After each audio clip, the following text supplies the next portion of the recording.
Atenção! Começa agora uma teleaula de processos de fabricação do curso profissionalizante. Você vai assistir a teleaula de número 21. Bons estudos!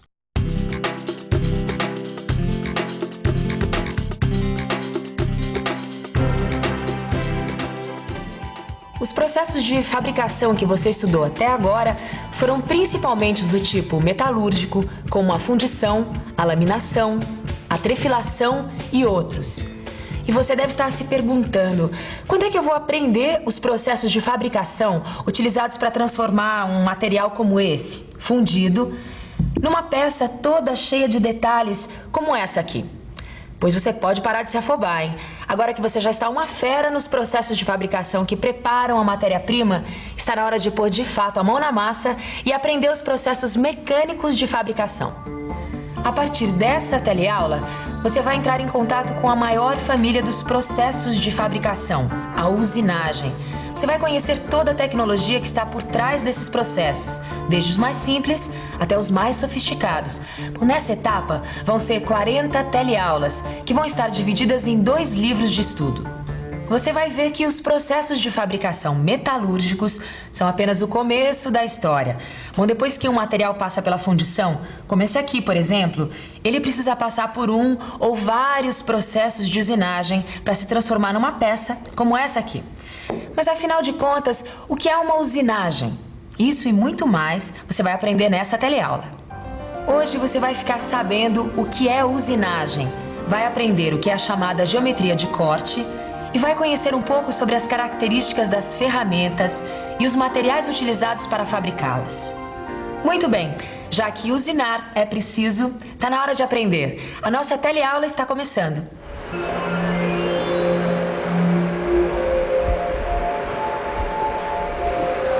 Eixos, anéis, discos, rodas, engrenagens, suportes, parafusos, carcaças, enfim.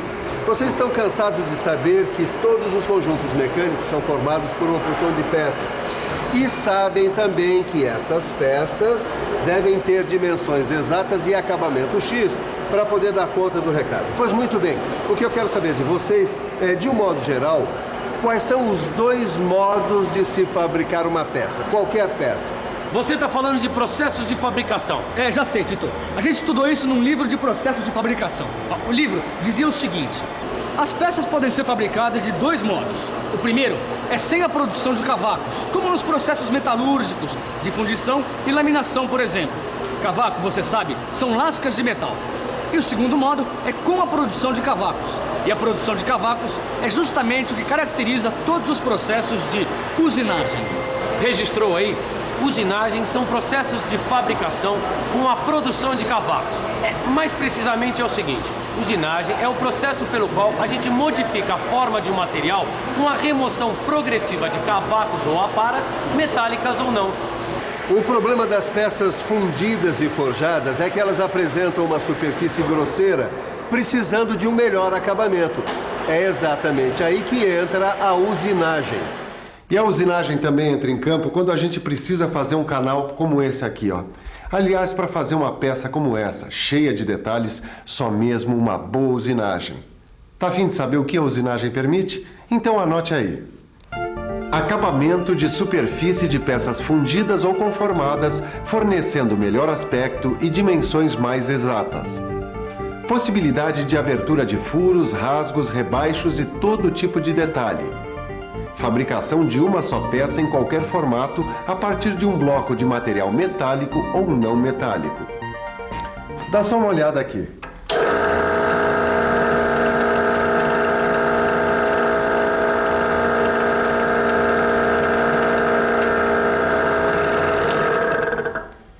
A furação produz cavaco, ou seja, trata-se de um processo de usinagem. E qualquer usinagem é basicamente um processo de cisalhamento, ou seja, a ruptura da estrutura cristalina do metal por aplicação de pressão. É isso que acontece em todo o processo de usinagem.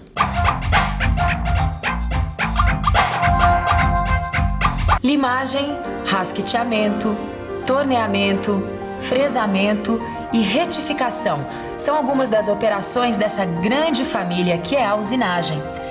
Em qualquer operação de usinagem, as ferramentas são presença obrigatória. A lima, por exemplo, é uma ferramenta manual usada no processo de limagem. Já essa ferramenta aqui, olha, ela é utilizada numa máquina chamada torno, que é a máquina operatriz ou máquina ferramenta, que faz o torneamento. Mas o interessante aqui é que qualquer que seja a ferramenta, todas elas realizam o cisalhamento ou corte, como dizem os mecânicos, através de um princípio fundamental que você já viu numa das primeiras teleaulas do telecurso profissionalizante, a cunha. Na talhadeira, na serra, na ferramenta do torno, enfim, a cunha marca a presença em todas as ferramentas de corte. E repare que a sua característica mais importante é o chamado ângulo de cunha. Quanto menor esse ângulo, mais facilidade tem a ferramenta para cortar. Tudo bem, Silva. Quanto menor o ângulo da cunha, mais a ferramenta corta. Tá legal. Mas também é fácil perceber que quanto mais agudo for o ângulo, menos resistente a ferramenta. Como é que é isso? Peraí, que essa eu respondo, Caio. A gente não pode esquecer que todo material oferece uma resistência ao corte. E essa resistência depende da dureza e da tenacidade que o material que vai ser cortado. Claro. Assim, a ferramenta, ela deve ter um ângulo que permita vencer essa resistência sem danificar a ferramenta. É isso mesmo. É só pensar num exemplo prático que fica mais fácil. Vamos pensar um pouco? Vamos pensar um pouco. Ah, já sei. É só pensar num formão usado por um marceneiro. É fácil perceber que a cunha dessa ferramenta pode ter um ângulo bem agudo, uma vez que a madeira oferece pouca resistência ao corte. É isso. Já a cunha de uma talhadeira precisa de um ângulo mais aberto, porque nesse caso a resistência é maior. Mas não fique achando que é só ter um ângulo de cunha adequado e fim de papo, não. Dá só uma olhada aqui. Essa operação chamada rasqueteamento eu posso fazer com a ferramenta nesta posição ou nessa posição aqui. É claro que existe uma posição mais indicada. Isso mesmo, a posição da ferramenta em relação à superfície que vai ser cortada também influi. Essa figura representa a ferramenta de uma plaina. Repare que existe uma área de atrito muito grande entre a ferramenta e a superfície da peça, o que não é bom. Para resolver esse problema, a ferramenta deve ser afiada, criando assim um ângulo chamado de ângulo de folga ou F.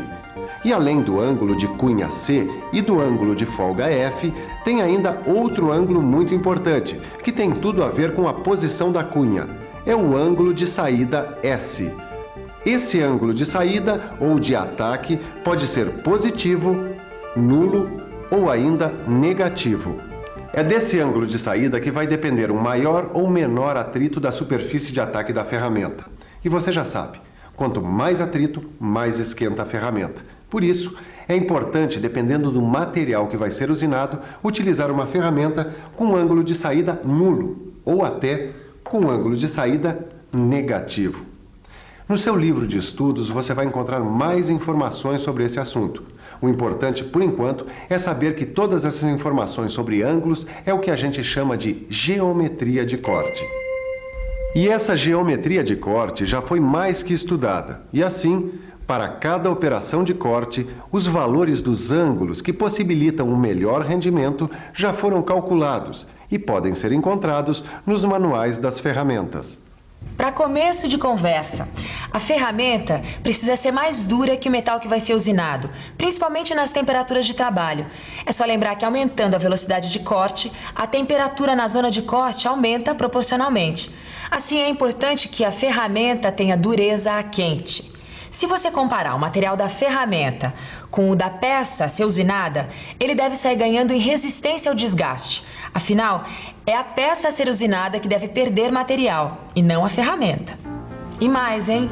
O material da ferramenta deve ter um custo compatível com o trabalho a ser realizado. Um material mais caro só é usado quando compensa o seu custo com ganhos de qualidade, produtividade e competitividade. Para ter todas essas características e mais algumas, e para apresentar o desempenho esperado, a ferramenta não pode ser fabricada assim no escuro, né? Essa fabricação tem que levar em conta vários fatores. Você quer saber quais? Então fique por dentro.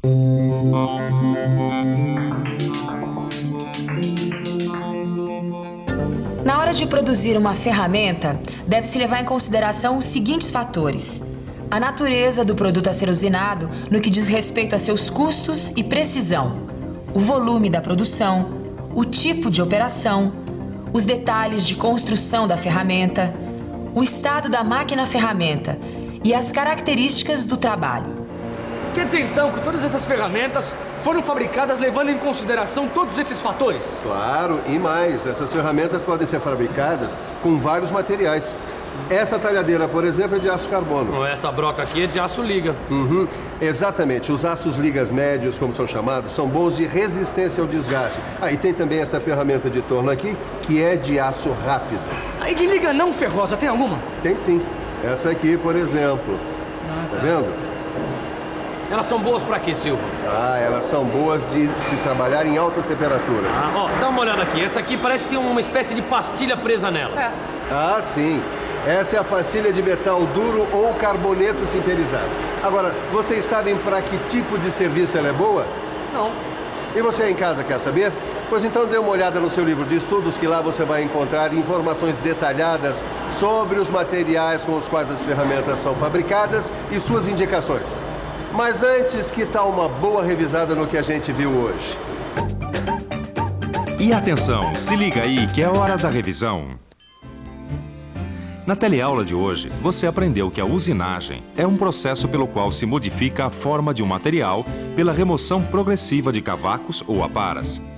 Aprendeu que as ferramentas são fundamentais nesse processo e que o corte é executado pelo princípio fundamental da cunha. Ficou sabendo o que é ângulo de folga, ângulo de cunha e ângulo de saída ou ataque, que representam o que é chamado de geometria de corte. Por último, aprendeu que para fabricar uma ferramenta é necessário levar em consideração uma série de fatores e que essas ferramentas podem ser fabricadas de vários materiais.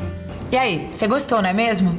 E olha que esse só foi o primeiro passo, hein? A gente ainda tem muita usinagem pela frente. Na próxima teleaula, por exemplo, a gente vai falar sobre os parâmetros de corte.